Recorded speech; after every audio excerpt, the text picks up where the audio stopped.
నమస్తే. నేను doctor Vishnupriya test baby centre Kurnool. ఈరోజు హిస్ట్రోస్కోపీ సర్జరీ అనేది ఎవరికి అవసరం అవుతుంది, ఎందుకు అవసరం అవుతుంది అనేది తెలుసుకుందాం. మేము సాధారణంగా ప్రతి ఐవీఎఫ్ పేషెంట్కి ఒక్కసారైనా హిస్ట్రోస్కోపీ అనేది చేస్తే మంచిగా ఉంటుంది అని నా పర్సనల్ ఒపీనియన్. ఎందుకంటే కొన్ని ప్రాబ్లమ్స్ మనకు అల్ట్రాసౌండ్లో తెలియవు, స్కానింగ్లో కనపడదు. కొన్ని లోపల ఏం ప్రాబ్లం ఉంది అనేది కనపడదు అనమాట. కొన్ని లైక్ ఇన్ఫెక్షన్స్, ఎండోమెట్రియం క్యావిటీలో ఇన్ఫెక్షన్స్ ఉంటాయి, ఎండోమెట్రైటిస్ అంటారు. అది మనకు స్కానింగ్లో కనపడదు. అలాగే కొంచెం ఫ్లిమ్జీ అడిషన్స్ ఉంటుంటాయి క్యావిటీలో, బికాస్ ఆఫ్ సమ్ ఇన్ఫెక్షన్స్ కానీ, బికాస్ ఆఫ్ సమ్ ప్రొసీజర్స్, ముందర ఏదైనా డిఎన్సీ అలాంటి ప్రొసీజర్స్ చేసినప్పుడు కానీ లోపల కొంచెం అడిషన్స్ ఫామ్ కావడము ఇలాంటివి ఉంటాయి. అది చిన్న చిన్న పాలిప్స్ అలాంటివి, ఇవన్నీ కూడా అల్ట్రాసౌండ్లో కొన్ని మిస్ అవుతుంటాయి అన్నమాట.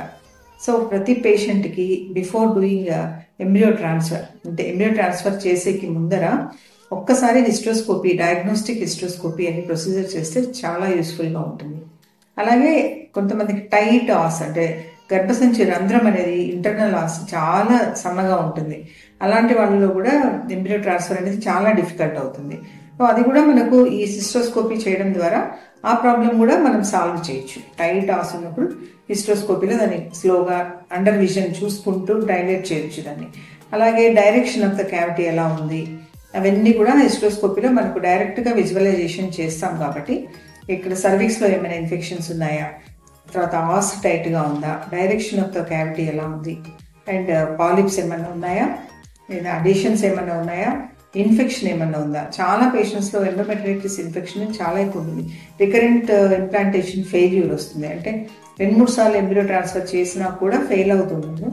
అలాంటి పేషెంట్స్లో చూసినప్పుడు ఎండోమెట్రైటిస్ అనేది చాలా మందిలో కనిపిస్తుంది. సో దీనికి మనం తగిన యాంటీబయాటిక్స్ ఇవ్వడం ద్వారా, కొన్ని ఇంజెక్షన్స్ ఇవ్వడం ద్వారా ఆ ఇన్ఫెక్షన్ అనేది తగ్గించితే 1 or 2 సైకిల్స్ యాంటీబయాటిక్స్ తీసుకున్న తర్వాత మళ్ళీ రీడూ హిస్ట్రోస్కోపీ అంటారు. సో ఈ ప్రాబ్లమ్స్ మనము సర్జరీ చేసిన తర్వాత మళ్ళీ ఇంకొకసారి సెకండ్ లుక్ హిస్ట్రోస్కోపీ అంటారు. సో ఆ ప్రాబ్లం అంతా సాల్వ్ అయిపోయిందా లేదా అని తెలుసుకోవడానికి మళ్ళీ కూడా అవసరమైతే ఇంకొకసారి హిస్ట్రోస్కోపీ చేసుకుంటే మంచిది. సో చాలా మంది పేషెంట్స్ అంటుంటారు ఇన్నిసార్లు ఎందుకు చేస్తున్నారు అని. మనకి కనపడదు, ఇవన్నీ స్కానింగ్లో కనపడదు కాబట్టి డైరెక్ట్గా లోపలికి చూస్తేనే మనకు అర్థమవుతుంది. సో మళ్ళీ రీలుక్ హిస్ట్రోస్కోపీ అనేది ఇంకొకసారి చేసుకోవాలి. కొంతమందిలో ఈ సర్జరీస్ చేసినప్పుడు like submucous polyps, submucous fibroids ఉంటాయి. ఒకేసారి మొత్తం ఫైబ్రాయిడ్ తీయలేము. కొంచెం పెద్ద ఫైబ్రాయిడ్ సైజ్లో ఉన్నప్పుడు, చిన్నది 2 to 3 సెంటీమీటర్స్ అంటే వాటిని రిమూవ్ చేసేయచ్చు. కొన్ని పెద్ద ఫైబ్రాయిడ్స్ ఉంటాయి, కొంచెం లోపలికి వెళ్ళి ఉంటుంది, అది లోపలికి పెరిగింటుంది. అలాంటివి ఒకే సిట్టింగ్లో తీసేయడం కూడా కష్టం అవుతుంది. సో ఒక సిట్టింగ్లో హాఫ్, మళ్ళీ ఇంకొక సిట్టింగ్లో మిగతాది ఇలా రిమూవ్ చేయాల్సి వస్తుంటుంది అనమాట. అడిషన్స్ కూడా అలా నాషర్మాన్ సిండ్రోమ్ ఉంటుంది.